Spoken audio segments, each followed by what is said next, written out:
કુરુક્ષેત્ર સ્મશાન ભૂમિ ખાતે આજે સમાજને નવી પ્રેરણા મળે તેવું દાન કુરુક્ષેત્ર સ્મશાન ભૂમિને મળ્યું છે. કષ્ટભંજન મહિલા મંડળ કે જેની ફક્ત 11 માસ પહેલા જ થઈ છે આ મંડળની શરૂઆત અને બહેનો દ્વારા આ કરવામાં આવ્યું છે, જેનો સમાજના દરેક ઘરે જઈને હનુમાન ચાલીસાના પાઠ કરે છે અને એના થકી જે કંઈ પણ દાન એ લોકો પાસે ભેગું થયું હોય તે દાન કુરુક્ષેત્ર સ્મશાન ભૂમિને અર્પણ કર્યું હતું. આવી સુંદર ભાવના થકી આજરોજ 25,000 રૂપિયાનું દાન કષ્ટભંજન મહિલા મંડળના પ્રમુખ ચંદ્રિકાબેનની આગેવાની હેઠળ મહિલા મંડળના સભ્યોએ કુરુક્ષેત્ર ધામ ખાતે શ્રી હનુમાન ચાલીસા પાઠ કર્યા બાદ કુરુક્ષેત્ર સ્મશાન ભૂમિ ટ્રસ્ટના પ્રમુખ કમલેશભાઈ સેલરને ચેક અર્પણ કર્યો હતો. આ પ્રસંગે ટ્રસ્ટના ઉપપ્રમુખ જગદીશભાઈ પટેલ, ખજાનચી શંકરભાઈ પટેલ, સહમંત્રી સમીર વ્યાસ ઉપસ્થિત રહીને દાનનો ચેક સ્વીકાર્યો હતો. ચાલો આપનો પરિચય, આપણી સંસ્થાનો પરિચય. મારું નામ ચંદ્રિકા ચોટલિયા છે અને અમારું મહિલા મંડળનું નામ છે કષ્ટભંજન હનુમાનજી મહિલા મંડળ. અમારા મંડળને શરૂઆત થઈ એને 10 થી 11 મહિના થયા છે અને એમાં અમે 11 હનુમાન ચાલીસા કરીએ છીએ, આરતી કરીએ છીએ, થાર કરીએ છીએ અને ઘરે ઘરે જઈને અમે બધાના ઘરે જઈને પાઠ કરીએ છીએ. એ પાઠનો ભંડોળ અમારો ભેગો થયો હતો.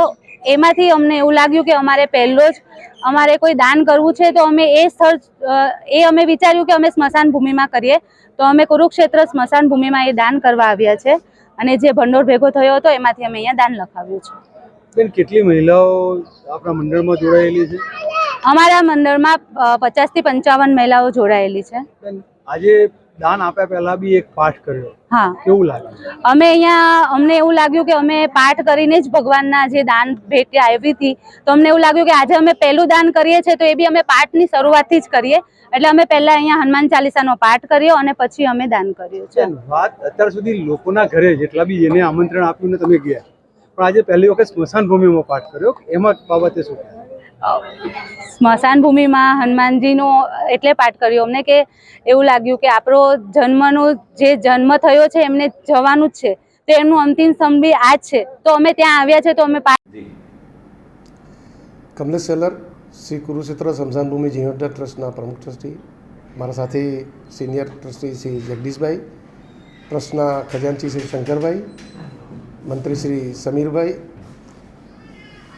આજ રોજ કષ્ટભંજન મહિલા મંડળ ચૈત્ર માસના આ એકાદશીના પવિત્ર દિવસે ખૂબ જ પાવન કાર્યના વિચાર સાથે આ કુરુક્ષેત્ર ધામ પર પોતે છેલ્લા 10 મહિનાથી આ એક અનઓથોરાઇઝ એક મહિલા મંડળની સ્થાપના કરી લોકોના ઘરે ઘર સોસાયટીએ જઈને હનુમાન ચાલીસાના પાઠો કરવા, સુંદરકાંડના પાઠો કરવા અને એમાં જે પ્રસાદી રૂપે દાન એકત્ર થાય છે તે એકત્ર કરેલી રાશિને કુરુક્ષેત્ર સ્મશાન ભૂમિના ઉપર દાન આપવાનો વિચાર આવવો એ હિન્દુ સંસ્કૃતિ માટે અને કુરુક્ષેત્ર ધામ માટે ખૂબ જ ઉમદા વિચાર છે અને તે દાનનો સ્વીકાર કરવા માટે અહીંયા આજે કુરુક્ષેત્ર ધામ પર બધા આવ્યા હતા.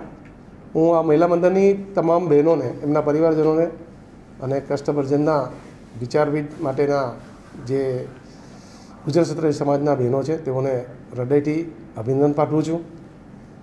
હિન્દુ સંસ્કૃતિના વિવિધ 16 સંસ્કારો પૈકીના અંતિમ અગ્નિ સંસ્કારની આ પાવન ભૂમિ એ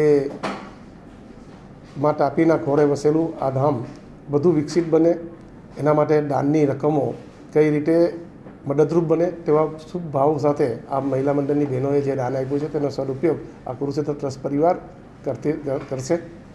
પરંતુ જે રીતે આપણા સમાજની બહેનોને આવા વિચારો આવ્યા છે તે દર્શાવે છે કે હિન્દુ સમાજ અન્ય સમાજોથી અન્ય ધર્મોથી કઈ રીતે વિભિન્ન પડે છે. એની વિવિધ સંસ્કૃતિ અને સંસ્કાર જ એને ઉજાગર કરતો હોય છે અને સદીઓથી વર્ષોથી ઋષિમુનિઓએ જે આપને સંસ્કાર આપ્યા છે તેને દીપાવવાનું કામ આ બહેનોએ કર્યું છે.